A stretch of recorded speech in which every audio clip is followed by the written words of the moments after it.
Hoy vinimos a visitar un lugar muy especial. Hoy estamos en uno de los lugares más impactantes, más sensibles, más trágicos de la historia camboyana. Este es el Centro de Genocidios de Chau Men. Y les vamos a contar un poquito de qué se trata. Ya veníamos con un poquito de información, pero nos dieron una audioguía, así que mejor todavía. Sí, nos dieron acá el aparatito en español. En español. Con los auriculares, todo incluido, increíble.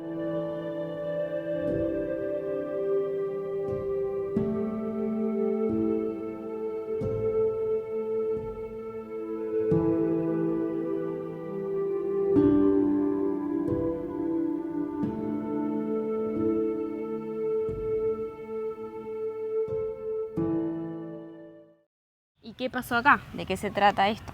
Bueno, el 17 de abril de 1975, las tropas comunistas de los Khmeres Rojos entraron a Phnom Penh, que es la capital de Camboya, y desalojaron a los casi 3 millones de habitantes que vivían en la ciudad. Ellos entraban promulgando lo que sería el año cero. Tenían que acabar con todo lo que fuera Capitalismo, consumismo. Ellos Todo. lo que querían formar una república comunista, social comunista. Entonces, ¿qué pasó? La gente que vivía en la ciudad, según ellos, estaba influenciado por el capitalismo. Entonces tenían que terminar con todos. ¿Y qué hicieron? Cuando entraron, los hicieron abandonar la ciudad con la excusa de que iba a venir un bombardeo de Estados Unidos, entonces que se tenían que ir. Pero no se tenían que ir de manera común, se tenían que ir en bueyes, en carros o caminando. No podían usar autos eléctricos, no podían usar nada, tenían que irse caminando. Entonces, muchos de los que se fueron, supuestamente a campos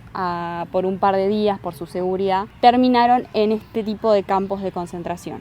Los que llegaron, porque muchos también murieron en el camino por agotamiento, por hambruna, porque tenían que ir caminando, imagínense. El cansancio, el hambre, la Todo. falta de comida. Sí. Se estima que 1 de cada 4 personas de la población camboyana en ese entonces murió. Sí. 1 de cada 4 personas, a manos de sus propios camboyanos. Es ¿no? un montón, sí. Es una cosa horrible. Y bueno, cuando la ciudad quedó completamente vacía, ahí cortaron los suministros eléctricos, todo. Ellos lo que no querían era nada que fuera del mundo capitalista, digamos. Lo que querían hacer era una sociedad rural, campesina, que trabajara en el campo con los cultivos de arroz y viviera como pura, digamos. Esos eran los puros. Los campesinos eran los únicos que estaban salvados, porque los demás que estaban libres de todo pecado, sí, de consumismo, de todo. Eso llevó a que acabaron con la moneda, el papel moneda, todo aquel que usara lentes era considerado intelectual, por lo que se prohibió el uso de lentes, y todos los que los usaban fueron asesinados. También asesinaron maestros, doctores,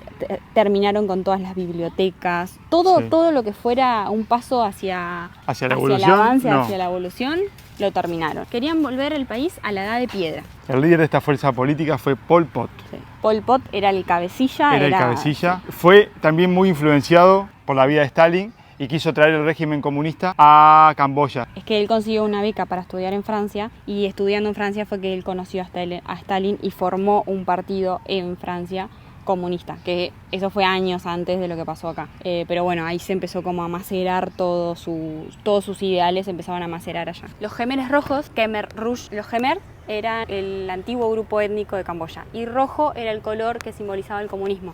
Por eso eran los Khmeres Rojos, porque era un partido comunista.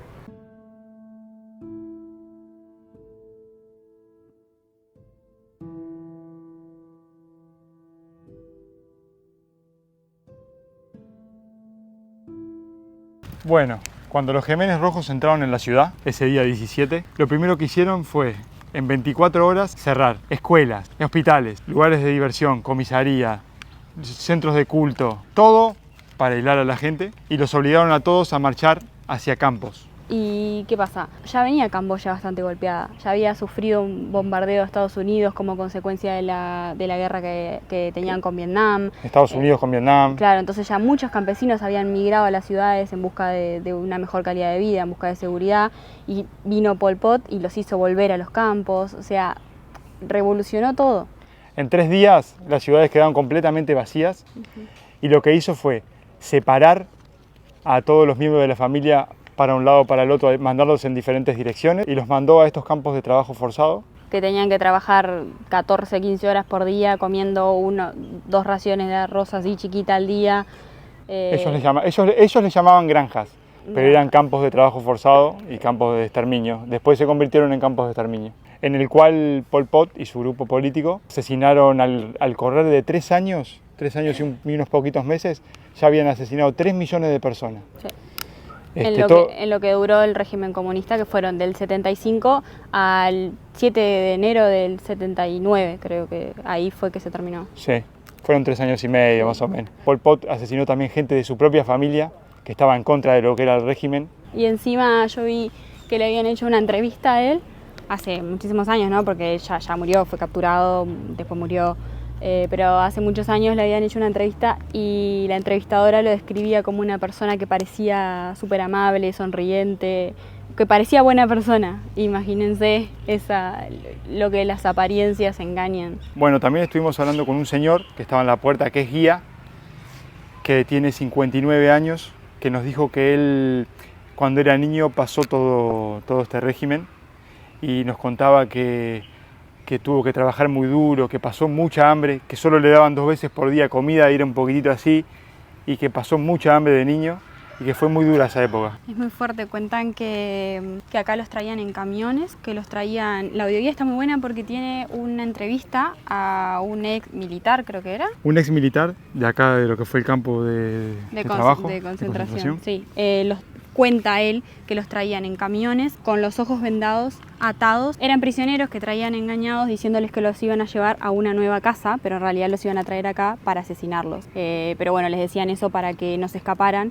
Decían que los traían de noche y que los guardias venían con antorchas porque no había iluminación y venían controlando que ninguno se escapara. Pero ellos venían con la idea de que se iban a una nueva casa, no de que iban a ser asesinados. Cada pocas semanas llegaban 2 o 3 camiones de entre 50 y 70 personas cada uno, pero que a partir del año 78, de 1978, empezaron a llegar todos los días con 300 personas o más cada camión. Imagínense lo que fue una masacre. Y en realidad estaba todo amurallado y no se sospechaba lo que esto era realmente, sino que la gente no sabía que acá asesinaban gente, no sabían las atrocidades que se cometían acá adentro, no tenían ni idea. Porque, o sea, se asesinaba con arma y se asesinaba también con cuchillo. De todas las maneras que se imaginen. Con vidrio, con fierros, con hachas. Dándole la cabeza contra árboles o cosas a la gente. Fue atroz. Imagínense que hoy están ustedes con su familia y no comparten el sistema político actual y los van a buscar y los matan a todos. Qué horrible. Esas eran las herramientas que se usaban, cualquier tipo de herramienta. Martillo, palo, cadenas. Palos de bambú, hachas. Asadas, porque para ellos las balas eran muy caras. Entonces lo que hacían era usar cualquier cosa que tuvieran ahí para poder matarlos, cualquier tipo de herramienta. Los arrodillaban a los pies de la fosa, los asesinaban con cualquier herramienta que tuvieran y ahí los lanzaban adentro de la fosa. El eslogan de Pol Pot era: mejor asesinar un inocente por error que dejar vivo a un enemigo por error.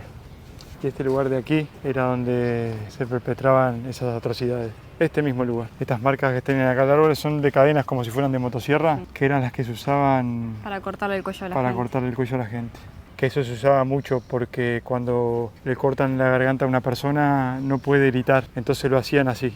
Y por las noches siempre estaban pasando música continuamente. Ese era el lugar, que o sea, no era eso porque esa construcción es nueva, pero de ese lugar ponían música de la revolución y música con propaganda para que no se sintieran los gritos. De todas las personas que estaban siendo asesinadas. Y mismo acá al lado había un compartimiento, todo de madera, donde se guardaban productos químicos que se tiraban en los pozos profundos donde se tiraban todos los cadáveres, se les tiraba ese producto arriba para que no largara el hedor. Hoy actualmente no existe ninguna construcción antigua, que eran todas de madera, precarias, por 2 razones. Una, por el paso del tiempo, y 2, porque al finalizar el régimen, la gente muy enojada entró acá adentro y rompió todo, desarmó todo y usó lo que pudo para reconstruir sus casas y sus vidas. O sea que no quedó nada.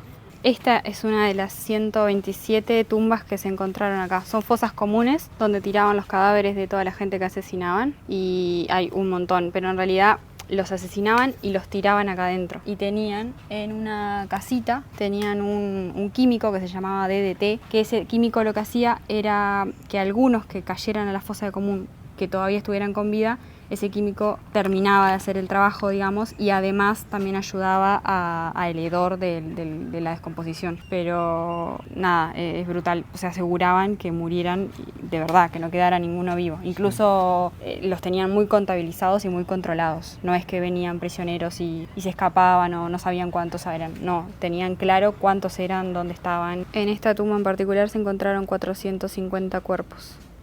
Y bueno, nos cuentan que los asesinaban el día que llegaban, o sea, ni bien llegaban, esa noche ya eran asesinados, salvo a partir del 87, que como les contaba, empezaron a llegar camiones con más de 300 prisioneros. Entonces en ese caso ya a muchos los hacían pasar la noche acá, en unas cabañitas de madera, con todo oscuro, que no se podían ver con quién tenían al lado ni nada, y al día siguiente ya los asesinaban. Esto antiguamente, antes de todo lo que pasó, esto eran todo huertos, porque esto era toda una zona de agricultores, pero como durante la dictadura de Pol Pot ya los agricultores no eran dueños de sus propias tierras, entonces los despojaron de todos y fueron todos obligados a trabajar en campos. Tenían que trabajar en los campos desde antes del amanecer hasta horas de entradas de la noche, de pies descalzos adentro del agua, plantando semillas. Gente que no tenía ninguna formación, gente que trabajaba en una oficina y lo mandaron a plantar y no les explicaron nada y tenían que cumplir con una cuota sí o sí, porque si no eran castigados. Sí. Una cuota semanal o mensual, no sé cómo funcionaba, pero si no eran castigados. Sí, de pies descalzos adentro del agua, plantando semillas, haciendo diques, todo tipo de trabajo forzado, y a veces solo habían comido 2 cuencos de sopa de arroz en el día. Entonces, claro, habían muchas muertes también por hambre, por enfermedades, por todo, imagínense. Por cansancio. ¿Cómo aguantan esos cuerpos?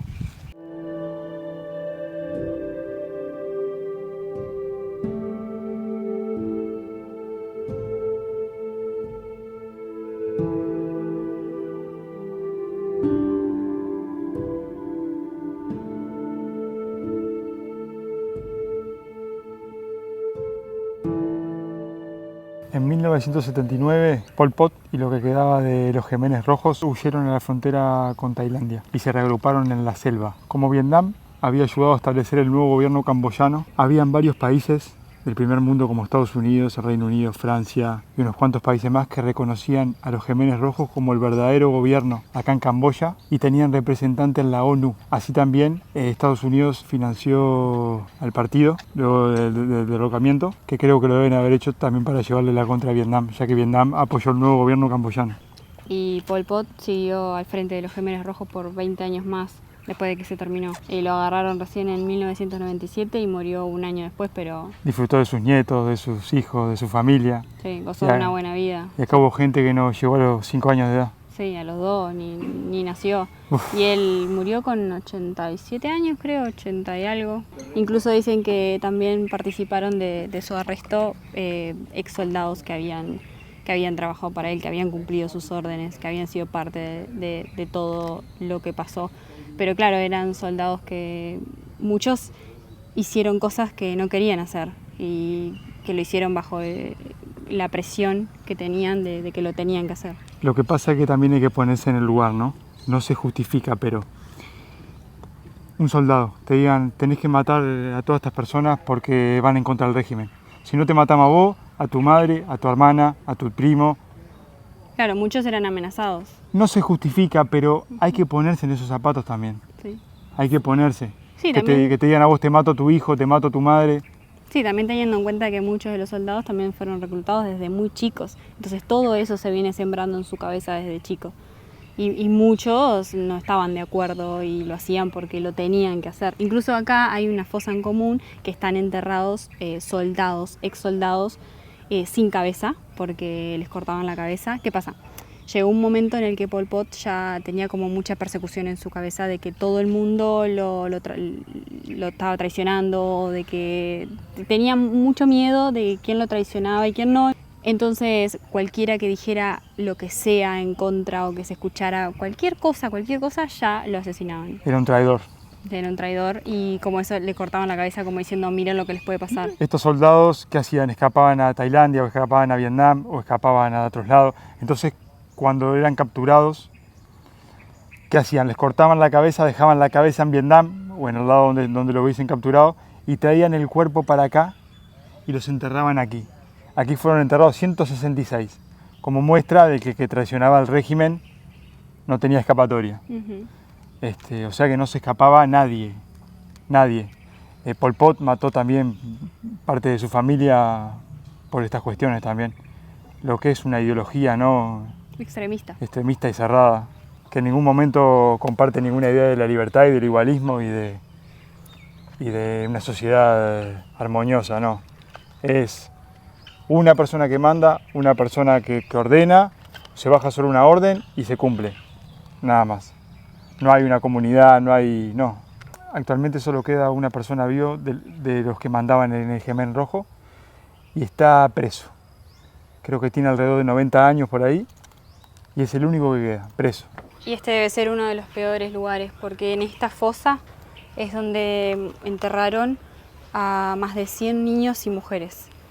Y tiene una historia demasiado fea y oscura porque a las mujeres, antes de asesinarlas, las desnudaban, siendo que las camboyanas son muy reservadas, incluso hasta el día de hoy muchas se bañan hasta con ropa y todo, son muy reservadas, entonces era tremenda humillación a ellas. Y bueno, y la peor parte es este árbol que está acá, es escalofriante porque acá es donde asesinaban a niños, a bebés, no niños, bebés. Acá los agarraban de las piernas, y esto se los digo porque hay entrevistas que lo cuentan, los agarraban de las piernas y les daban la cabeza contra el árbol hasta que morían. La primera persona, que hay una entrevista de él hablando, la primera persona que encontró esto vino a desenterrar papas, decía, vio había pelo, había sesos, había sangre por todos lados y bueno, todo el indicio de lo que habían hecho, y después cuando fueron capturando a soldados fueron contando qué era lo que hacían y ahí describieron las atrocidades que cometían en este árbol. Los asesinaban en este árbol y los tiraban adentro de esa fosa junto con sus madres. Era conocido como el árbol del exterminio. Y otro de los lemas que tenía Pol Pot era que, no me lo acuerdo textual, pero que para acabar con las malas hierbas hay que arrancar hasta las raíces. Por eso asesinaban también a los bebés, porque decían que era una forma de que no volvieran en busca de venganza, no crecieran y quisieran volver a vengarse. Y bueno, y acá todos los años también se encuentran restos de ropa, porque todo acá se va como removiendo, digamos, y siempre van apareciendo, de acá y de todas las tumbas, restos de ropa y de huesos y de todo tipo de cosas, y hay como un exhibidor también con todos restos de trapos, ropas. También hay restos de huesos exhibidos, un montón de huesos, de dientes que se fueron desprendiendo de los cuerpos a medida que se van descomponiendo. Y esto va saliendo de las tumbas todo el tiempo. A medida que va saliendo, los trabajadores de acá los van recolectando y los van poniendo en exposición, digamos. Este árbol, conocido como el árbol Tree, se parece mucho al árbol donde Buda alcanzó la iluminación, el árbol de los milagros, pero en realidad, lo que pasaba era que habían colgados altavoces y todos esos altavoces que estaban colgados de este árbol transmitían durante todo el día canciones revolucionarias, que de día lo que pretendían hacer era animar a los que estaban trabajando, a los trabajadores, pero por la noche la misión de este árbol, de los altavoces, de la música, era ahogar los gritos de todos los que estaban siendo asesinados acá y que de afuera no se sospechara lo que realmente estaba sucediendo. Incluso hay un sonido, una canción revolucionaria que está en la audioguía y te emociona mucho porque este era en el tipo de canciones, esto era lo que sonaba acá. Y pensás que eso fue lo último que escucharon muchas personas antes de morir. Esa canción o algunas otras similares. Eso mezclado con el ruido motor diésel, que dice que lo ponían todo junto como para hacerlo tortuoso. Y lo que se creía, acá desde afuera, era que cuando estaba sonando esta música de noche, lo que habían eran como reuniones. Eran reuniones de los gemeres. Pero no se imaginaban que estaban asesinando gente.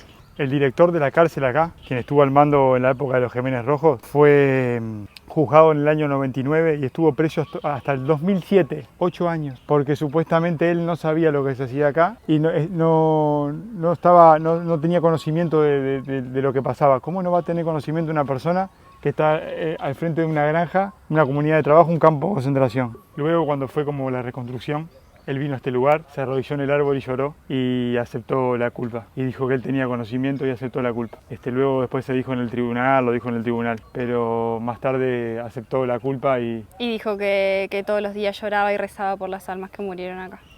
Que ya está, no hay rezo que te salve. No hay perdón que valga. Y esta es una estupa conmemorativa. Y miren, son 17 pisos y en los 17 pisos están expuestos cráneos y huesos que se han recuperado de las tumbas. Y el número 17 simboliza el día 17 de abril, que fue cuando los Jemeres entraron a Phnom Penh y empezó todo esto. Y miren, hay cráneos abollados, todo tipo de cráneos de todo tipo de gente y formas en las que fueron asesinados.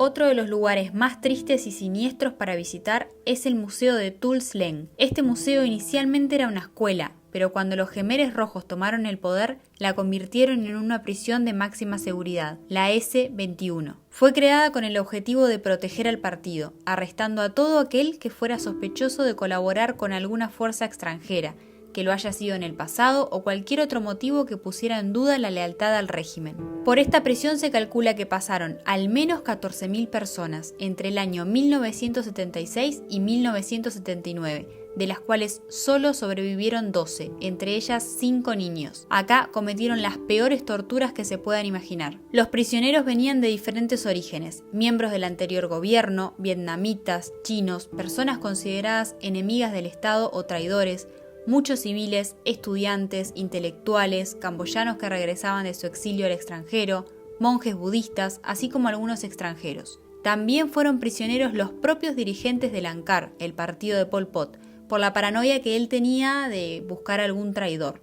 Al llegar eran desnudados y fotografiados y se les pidió que proporcionaran biografías detalladas desde su infancia hasta la fecha de su arresto. Biografías que posteriormente eran alteradas por conveniencia para justificar las torturas y los asesinatos. Fueron colocados alambres de púas en cada piso de cada edificio para evitar que los presos desesperados se suiciden arrojándose al vacío.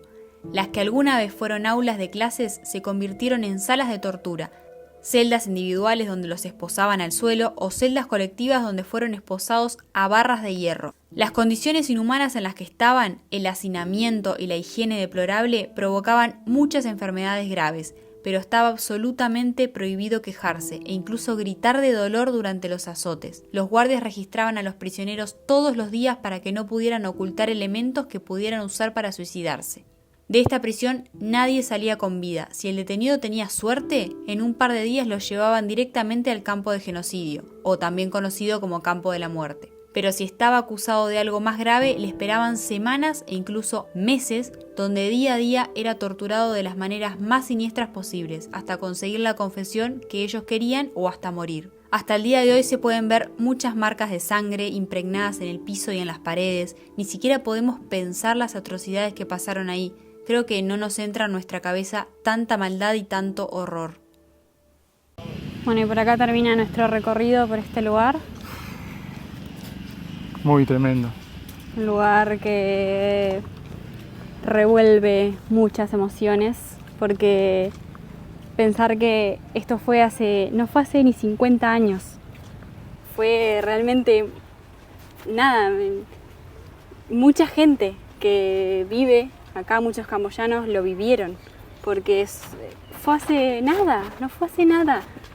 Realmente mi madre lo podría haber vivido, mi padre, tu madre, tu padre, tu abuelo. Vos, si tenés más de 45 años, esto fue del 1975 a 1978. Sí. Imaginen lo reciente que es y la verdad es que impacta muchísimo. Así que bueno, nos vamos de acá con un sabor amargo. Estuvo muy bueno, muy bueno. El que ven acá no se puede perder esto porque es parte de la historia de Camboya, de la historia oscura, pero de la historia que se tiene que conocer. Y como un recordatorio de lo que pasó. Y bueno, cuéntanos qué les parece, si conocían la historia camboyana y qué les pareció esto. Sí. Y si quieren más información, pueden buscar, hay películas, hay documentales, hay mucha información, así que esto tiene un trasfondo, tiene mucho más es que atrás. Salimos ahora y ya te deja mal la historia. Cómo te va, mismo acá en la biografía que te dan, te van poniendo hasta la música que sonaba cuando terminó el régimen, cómo fue paso por paso, cada lugar. Sí, es fuerte. Es fuerte, es muy así fuerte. Que, bueno. No me esperaba algo así, me esperaba algo más light. Pero es que fue duro y se nota, y se ve, y te lo muestran, y lo escuchás, y te emociona bastante. Así que bueno, nada, los invitamos a que sigan buscando información de esto y sigan conociendo si les interesó la historia. Y cuéntanos qué les pareció. Nos vemos. Muchas gracias por vernos y nos vemos en el próximo video.